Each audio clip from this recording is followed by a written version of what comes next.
ಒಂದನೊಂದೂರಲ್ಲಿ ಒಬ್ಬ ರಾಜನಿದ್ದನು. ಊರ ಮನೆ ಮನೆಯ ಬೆಳಕಾಗೆ ಇದ್ದನು. ಜನಕಾಗೆ ಕನಸ ಕೋಟೆ ಕಟ್ಟಿದ. ನಂಬಿ ಬಂದ ಜನಕ್ಕೆ ಪ್ರಾಣ ಒತ್ತೆ ಇಟ್ಟನು.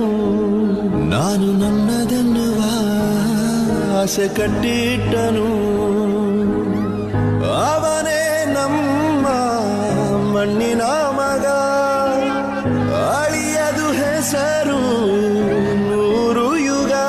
ಜನರೇ ಮೆಚ್ಚಿದ ಬಂಗಾರದ ಮನುಷ್ಯ. ಒಂದನೊಂದೂರಲ್ಲಿ ಒಬ್ಬ ರಾಜನಿದ್ದನು. ಊರ ಮನೆ ಮನೆಯ ಬೆಳಕಾಗಿ